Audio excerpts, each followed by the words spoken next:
Bonjour à tous, soyez les bienvenus dans Broadcast Time. Broadcast Time, c'est le rendez-vous hebdo de l'actu, des nouveaux médias, des nouveaux moyens de production et des web TV. On est ensemble pour une petite demi-heure comme toutes les semaines. On est en direct et on est deux. J'ai le plaisir de saluer mon camarade, mon complice, Fabrice Arad. Salut Fabrice. Salut Benjamin, bonjour à tous. Comment ça va en ce jeudi matin ? Bien.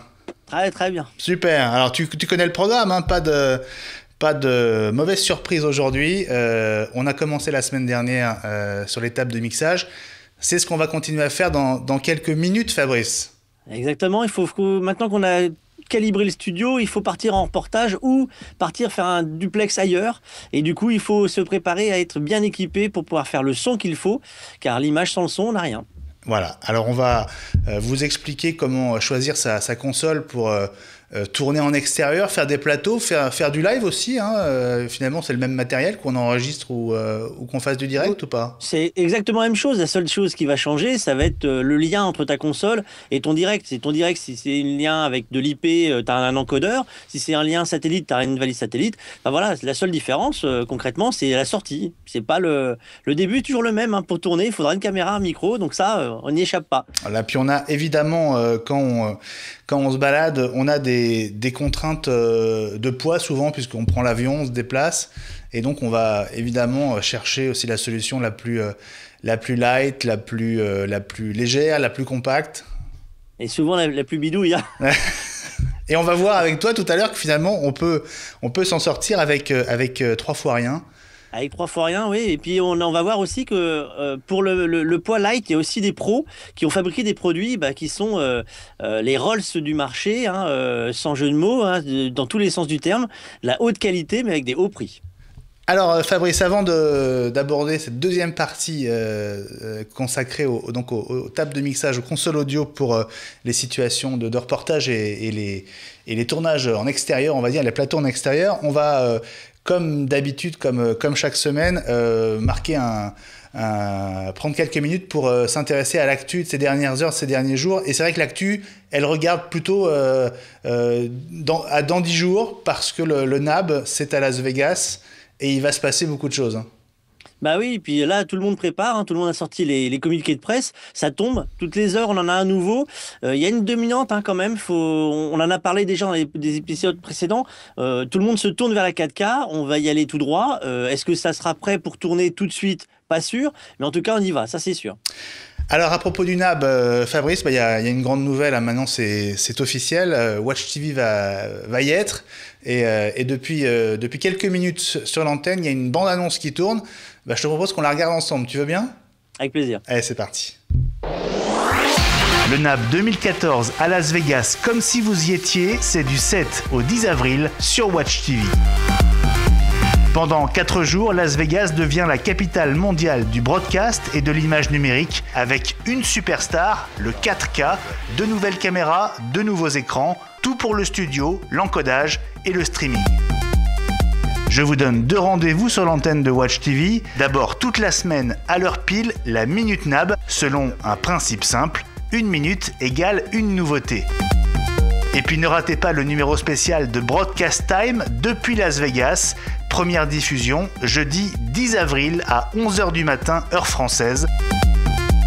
Le NAB 2014, c'est sur Watch TV. Voilà, bon, ça claque, hein ? Ah, ça le fait, ça le fait. Voilà, donc concrètement, alors, malheureusement, il y en a un qui reste à la maison et un qui part, donc c'est moi qui pars, mais je pense que l'année prochaine, Fabrice, on n'y coupe pas. Il faut y aller, ouais. Il n'y a pas de choix, il faut que je rentre dans la valise. On ira tous les deux. Je perds 2-3 kilos, je rentre dans la valise. Voilà, bon. si la table de mixage tient, on fera en sorte de partir ensemble, donc rendez-vous sur Watch, en fait, toute la semaine en 8, pas la semaine prochaine, la semaine d'après, avec des interviews, des programmes courts, et puis donc un broadcast time spécial. Le jeudi 10 avril, ce sera à 11h du matin, heure française, pour la première diff. Une petite news, je ne sais pas si tu as des news spécifiques aujourd'hui, Fabrice. Moi, j'en ai une pour toi. On a beaucoup parlé ces dernières semaines d'Edelkrone, tu te souviens, ce fabricant turc sliders, de poignées pour les réflexes et pour les caméras. Et puis on a aussi parlé beaucoup de leur nouveau slider, tu sais, la V2, oui.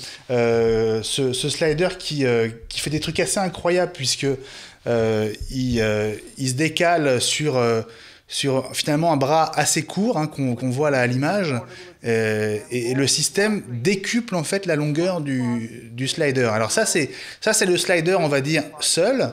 Ce qui est intéressant, c'est qu'on peut l'agrémenter, on le voit, d'accessoires, alors qui sont des accessoires hyper intelligents. Et il y en avait déjà deux. Il y avait un Wizard, donc une sorte d'automate qui enregistre le mouvement que vous faites à la main et qui le reproduit. Et puis il y a ce module Target, voilà, on indique juste la distance avec l'objet qu'on veut garder au centre de son image. Et le module fait en sorte que finalement la caméra ou l'appareil vise toujours ce point, ce qui donne l'impression d'un rail courbe, alors qu'en fait on est sur un slider droit.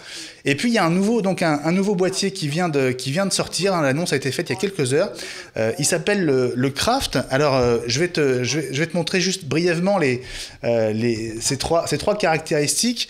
La première, alors bon, c'est toujours le même principe, on l'attache très simplement au bout du slider. Il fonctionne sur batterie, avec 2 batteries qui peuvent prendre le relais, donc on peut marcher de manière indéfinie avec les batteries, à condition de les remplacer. Ça marche aussi sur secteur. Et puis, alors première fonction, c'est le time-lapse. C'est vrai que d'habitude un timelapse c'est très compliqué à paramétrer parce qu'il faut faire des calculs, il faut prendre sa calculette et obtenir soi-même plein de paramètres. Là on l'a vu avec quelques questions et quelques réponses très simples. Eh bien le Craft permet d'obtenir exactement ce genre d'image, donc des déplacements lents, avec une prise d'une image toutes les 30 secondes, toutes les minutes. Donc c'est absolument magnifique. Qu'est-ce que tu en penses, Fabrice ? C'est pareil, ça va encore être un appui supplémentaire pour avoir de belles images. Parce qu'on a vu que c'était devenu une grande mode, le time-lapse, et c'était encore peu utilisé vraiment pour faire du marketing ou de la promo derrière, mais maintenant ça commence à venir. Johnny Hallyday, pour sa dernière tournée, avait fait tourner du time-lapse, et là s'ils avaient eu ça donne encore un côté plus fluide. On a vu qu'aujourd'hui, si tu veux que ça jette tout de suite à l'image, il faut qu'on casse cette idée d'avoir juste une image. Ouais. Et si là, ce côté-là va donner une fluidité supplémentaire, parce que l'effet de donner un petit mouvement en plus, tu as l'impression d'avoir un cadreur qui reste là. Ouais. Imagine-toi le cadreur qui reste là pendant quelques temps pour faire les belles images. Donc c'est vrai que ça va apporter encore un plus. Et dans les boîtes de prod, voilà, c'est un gadget entre guillemets, gadget pas au sens négatif, non. Gadget supplémentaire à avoir dans la valise. Alors regarde ce qu'on peut faire d'autre avec le Craft. Voilà. C'est le stop motion, c'est-à-dire qu'on prend une image, le slider, et le Craft fait que la caméra se déplace d'un petit cran, voilà, on vient de le voir, et puis on bouge un objet, et donc quand on joue à vitesse normale, eh bien ça donne un effet hyper impressionnant, puisqu'on a l'impression d'une animation un peu à la Pixar. L'autre caractéristique et la troisième caractéristique de ce Craft, regarde, c'est du micro slide. Ce qui permet en mode macro, tu vois, de faire des images assez étonnantes où on voit des détails qui se révèlent au fur et à mesure que la caméra avance très lentement. Voilà, idem, c'est des images qui sont impossibles à faire à la main et qu'on peut maintenant faire avec ce nouvel appendice pour les sliders d'Edelkrone. Et on peut évidemment associer les 3 modules pour avoir des images assez complexes, parce que tout bouge. Tout bouge à la fois très vite et très lentement, mais c'est vrai que moi je trouve ça assez bluffant. Regarde, c'est assez rigolo. En tout cas, ils ont dû s'amuser à tourner. Absolument. Donc voilà, on va les voir évidemment au NAB Edelkrone, parce qu'ils vont nous montrer le Craft pour de vrai, et ce sera sur Watch TV. On se retrouve dans un instant, Fabrice, pour parler des consoles de mixage pour le reportage et pour les plateaux en extérieur. À tout de suite.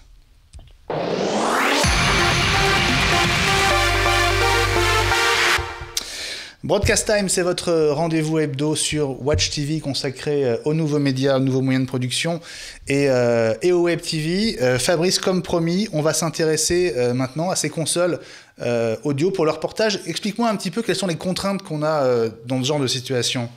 Alors, on va vraiment dissocier deux situations différentes. Le petit plateau dans lequel tu t'installes comme si tu étais en studio, en fait, mais vous êtes moins nombreux, vous êtes en situation extérieure. Donc là, on a besoin de faire une petite copie de ce qu'on a en studio. Et le pur reportage, ce qui est utilisé en documentaire télé ou en exploitation caméra épaule ou avec une seule ou deux personnes, où là, on a les contraintes de légèreté, parce que si on travaille debout, en mouvement, il faut pas avoir 15 kilos de matériel, et les contraintes de batterie. C'est que là, il faut avoir des matériels autonomes qu'on puisse utiliser sans avoir du secteur à avoir dans les mains. Donc, du coup, on va avoir aujourd'hui deux univers qui ont les mêmes caractéristiques à peu de choses près, qui peuvent vous dépanner dans un cas ou dans l'autre, sauf qu'effectivement, en documentaire, pour vous déplacer, vous vous déplacerez pas avec une petite console de mixage, ça c'est clair. Alors, typiquement, c'est pas du tout le même matériel que celui qu'on utilise dans une régie. Enfin, on peut utiliser les deux. Enfin, on peut utiliser un matériel très léger en régie, mais bon, là, c'est vraiment une deuxième table à avoir, hein. Alors c'est vraiment une deuxième table à voir, parce que celle de régie, elle est trop grosse. On a besoin de tellement de choses en studio pour vraiment combler les besoins, que là, on va pas le faire pour un studio en déplacement. Donc on va se limiter à des fonctions indispensables. Donc on va avoir le prémix micro, puisque forcément, tu as toi ou tes invités qu'il faut interviewer. Donc, tu as un prémix micro. Donc, on va calculer le nombre d'entrées micro minimum requises. Et on va dire qu'on va partir sur 3 ou 4 micros. C'est généralement ce qu'on va faire en déplacement. 3 micros, 4 micros, c'est très bien. Plus, ouais. En général, il nous en faut 4, nous, hein. Mais oui, parce que voilà, toi t'es bavard, donc il faut du monde. Voilà, on va partir sur 4 micros pour la console et il va nous falloir des départs. Donc les départs, le départ noble pour pouvoir faire ton mix d'enregistrement, donc ce qu'on appelle souvent le main ou l'antenne suivant les consoles, et des départs auxiliaires qui vont te permettre de faire ton retour oreillette, hein, pour pouvoir dire ton réalisateur ou pas, ou le retour des magnétos pour que tu aies un retour magnéto audio ou un insert téléphone ou quelqu'un qui puisse te parler à l'oreillette. Et un deuxième auxiliaire, c'est très bien parce que ça permet de faire un petit HP, une enceinte sur le plateau pour que les gens qui sont sur le plateau sachent ce qui se passe. Parce que c'est bien beau de dire on est à l'antenne, mais quand on lance le générique, si on n'a pas le retour, ça peut être parfois troublant pour les gens qui n'ont pas de casque ou d'oreillette. Ouais, c'est vrai. Moi, c'est un des soucis que j'ai souvent, hein, c'est que, on va dire que c'est un des points qui est un peu négligé. Tu es d'accord avec moi, Non, hein? parce que pour l'instant, il n'est pas négligé. C'est que pour l'instant, il y a un problème de valise. Tant qu'on part avec 75 kg de câble et que la valise est limitée à 30, il n'y a plus de place pour le reste. Ouais. Donc, effectivement, pour l'instant... à 30, t'es gentil, là, c'est en business, hein. Nous, on voyage en éco. C'est 23. Ah, bah voilà, il va falloir trouver une solution supplémentaire. Donc, du coup, j'ai sélectionné aujourd'hui... deux valises. J'ai sélectionné 4 consoles qui sont des marques connues, reconnues par tout le monde, qui ont les mêmes philosophies. On va avoir 6 entrées micro, des entrées lignes supplémentaires pour pouvoir faire rentrer, par exemple, le son du Mac qui va diffuser ou un son supplémentaire d'une machine. Et on va commencer par la Soundcraft, qui est une petite Soundcraft, c'est le PM6, elle a 6 entrées micro, 2 entrées lignes, les 2 fameux départs auxiliaires. En termes de poids, on est à 4 kg, donc on est dans des volumes d'espace et de poids qui sont relativement raisonnables. C'est toujours trop lourd, quoi qu'il arrive, pour partir en déplacement, mais c'est malheureusement ce qui va être, dans ce type de console, le poids... le plus souvent rencontré. Et après, en termes de tarifs, bah là, c'est la bonne surprise. C'est qu'on est à peu près à 200 €. Donc, c'est une marque reconnue, c'est du solide, et c'est pas cher. Et là, on est réellement comme à la maison, en studio, en version light. Tiens, je te la remonte pour le coup, parce que 200 €, bah, ça me plaît bien, hein. Voilà, c'est intéressant. Par contre, conception à l'ancienne, hein, c'est un peu carré, c'est un peu brutal. Voilà, c'est pas la plus sexy du panel, mais voilà, celle-là, c'est le petit coup de cœur d'entrée de jeu parce qu'effectivement, c'est celle qui va être la mieux placée en termes de tarifs. C'est aussi la mieux placée en termes de tarifs parce que elle est ancienne de conception, donc il n'y a pas de nouveauté, ça fait longtemps qu'elle est sur le marché, donc du stock il y en a eu, maintenant ils n'ont pas forcément tout vendu, donc vous allez forcément la trouver à des prix intéressants sur le marché. Ouais. On va passer à la Behringer, on l'a vu la semaine dernière, ils font leur renouveau d'image et de technologie. Là, on n'est pas encore dans les nouveaux modèles, mais on s'y approche, donc elle a toujours pareil, 6 entrées micro, 4 entrées lignes. Elle est plus lourde et plus chère. Elle est plus lourde et plus chère, mais voilà. Je dirais presque que ça m'étonne pour Behringer. Non, mais là, il y a un truc en plus, regarde bien. C'est là, elle est USB. Alors, c'est un petit détail, de différence. C'est qu'il y a un côté pratique à l'USB, c'est qu'on va pouvoir lire un fichier directement de son ordinateur en USB, ou enregistrer l'audio en USB, ce qui permet de faire une sauvegarde. Donc effectivement, le poids supplémentaire, faut pas rêver, c'est parce qu'il y a des fonctions supplémentaires. Elle a 3 auxiliaires, donc une rangée complémentaire. Elle a des petits écus, on peut faire un petit réglage rapide d'équalisation. Donc voilà, là, c'est pour ceux qui veulent, on est aux alentours de 300 €, hein, donc on n'est pas non plus dans un budget qui va être fracassé. Délirant. Mais voilà, elle pèse presque 5 kilos aussi, hein. On a presque pris 1 kilo. Hein. On a presque pris 1 kilo. Ensuite, on va passer à la Mackie. Enfin, pas toi, mais la console, je veux dire. Ouais, je prends note. Je note.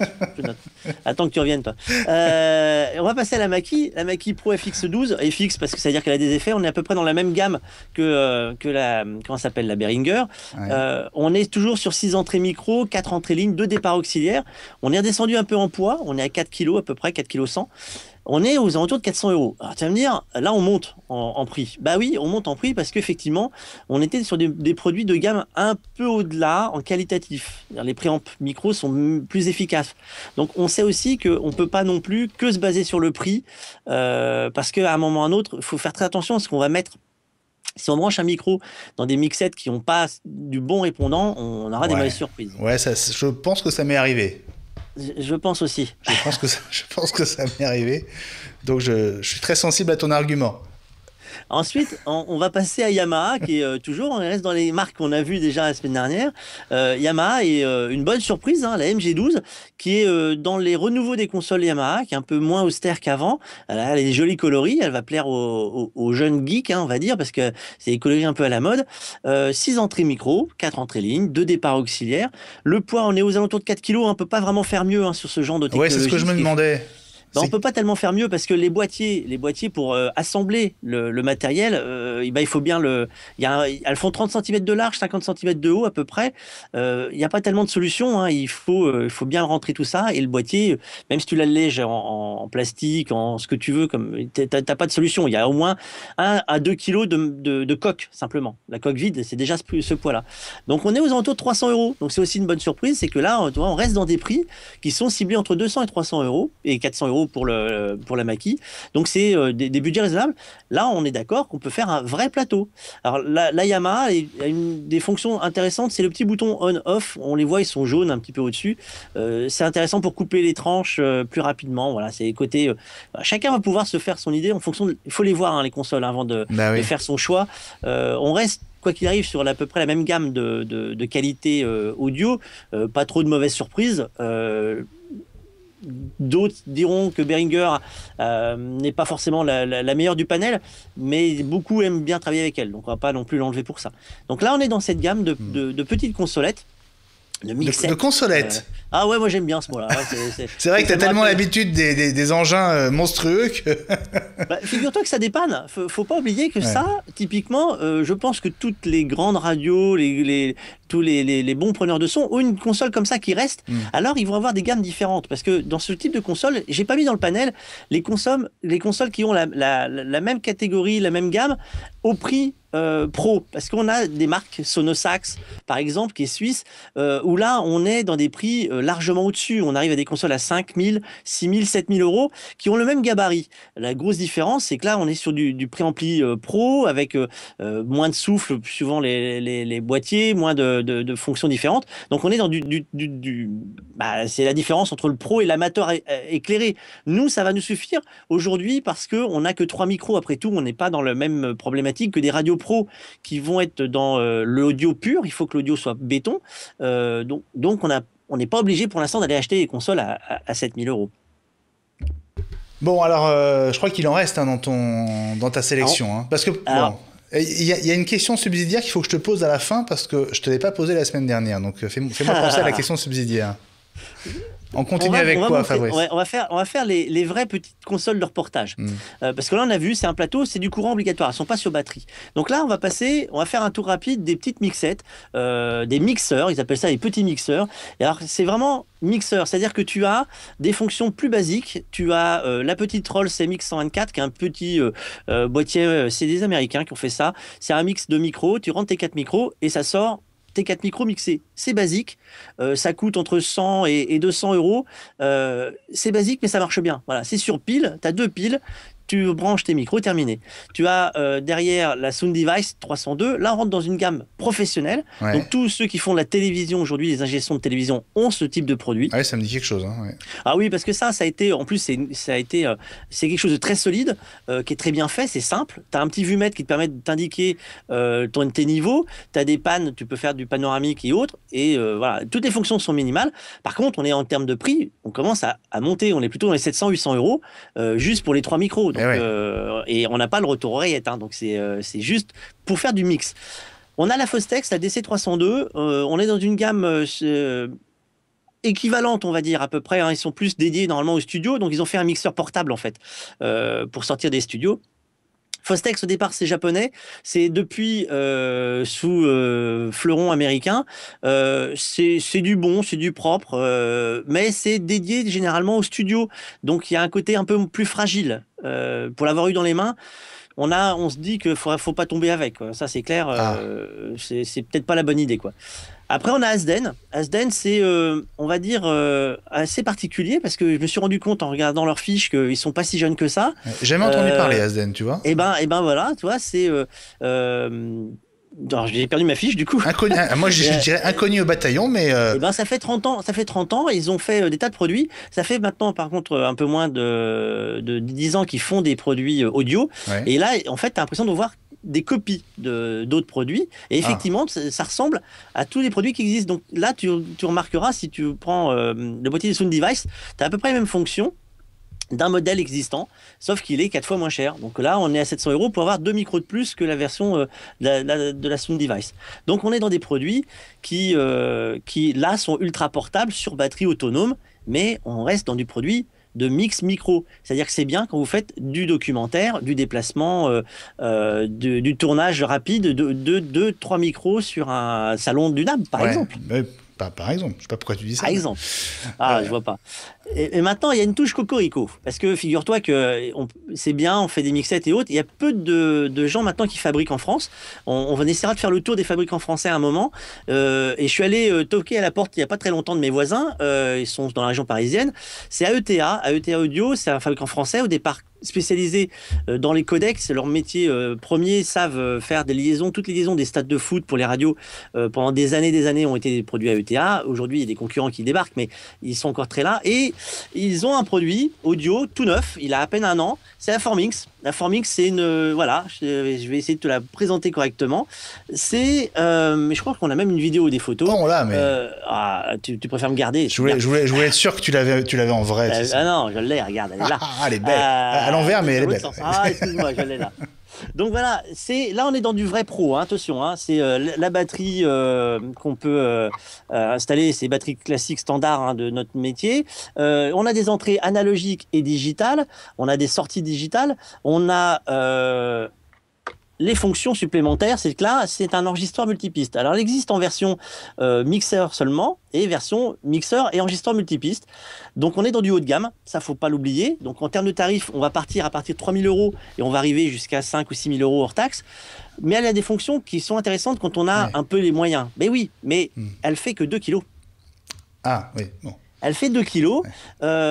Aujourd'hui, tu peux l'emmener te faire ce qu'on a fait avec les autres consoles. On peut le faire. C'est-à-dire qu'on a les retours son, on a les retours volume, on a les... Pour te donner une idée, on a 10 entrées possibles. On a 12 sorties possibles. Donc, on peut faire à peu près ce qu'on veut. Et aujourd'hui, la vidéo ne veut pas se lancer. Donc, comme ça, on va pas la faire. Jetez un coup d'œil. C'est un produit qui vaut son pesant de cacahuètes, comme on dit. Hein. Elle a des fonctions, elle a le timecode. Et on est d'accord, hein, on est dans du produit pro. Elle a 1 an, développé, conçu en France. C'est-à-dire que là, si vous voulez voir qui l'a fabriqué, il suffit d'aller toquer chez eux et vous demander gentiment, parce qu'il ne faut quand même pas non plus comme des brutes, mais vous pouvez aller voir et ils sont à l'écoute. C'est-à-dire que le produit évolue. Aujourd'hui... explique-moi ce que ça fait en plus d'une console de mixage à 400 €. Enfin, tu vois, pour être un peu basique. Il te le montre un peu, c'est qu'on peut vraiment faire ce qu'on veut. C'est un vrai mixeur où on peut... traiter, limiter, faire du gain, faire des filtres. On peut maintenant gérer un délai d'entrée, par exemple, pour recalibrer les micros HF. Bientôt, peut-être une fonction de délai en sortie. On peut utiliser les appareils qui sont aujourd'hui sur le marché en radio documentaire, plateau, télé, documentaire et cinéma, et elle est enregistreur. Donc elle enregistre multipiste, ce qui veut dire que derrière, une fois que tu repars avec ça, tu peux refaire tes niveaux. C'est-à-dire que si pendant que tu as fait ton tournage, tu t'es trompé sur tes niveaux, tu as mis trop d'ambiance, tu as trop de le voisin qui crie trop fort ou autre, ou l'interviewé qui est mal mixé, tu vas pouvoir reprendre tes pistes une par une et le retraiter.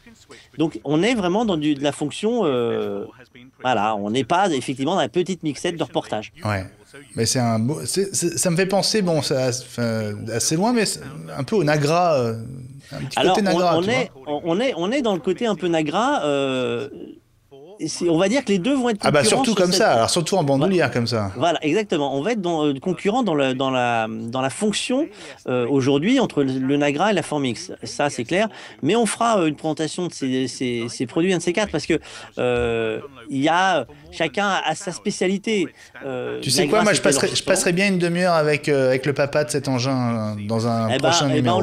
On lui causera, Arnaud, ça lui fera sûrement plaisir de venir parler de ça parce que c'est un passionné et il est à l'écoute. C'est-à-dire que toutes les idées qui ont été placées sur le papier, après il a pris le temps d'écouter les gens qui ont utilisé en disant bah c'est pas mal, mais tu vois c'est dommage, t'as pas pensé à ça ou est-ce qu'on peut rajouter ça.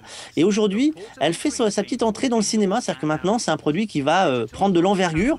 Et pour une fois qu'on a un produit français qui risque de rentrer en masse dans le broadcast radio, télé et cinéma, on va pas cracher sur la soupe. Absolument. Bon. J'ai commencé par un blanc, je termine par un blanc. Voilà, c'est une grande réussite. Bon, alors il y a une question que bon, en un mot, moi je voulais quand même te parler de quelque chose parce que moi aussi je peux apporter ma pierre au moulin. Il y a un petit appareil moi, qui m'a sauvé la vie plusieurs fois, c'est ça. Tu parlais de Behringer, oui. Voilà, c'est une toute petite mixette.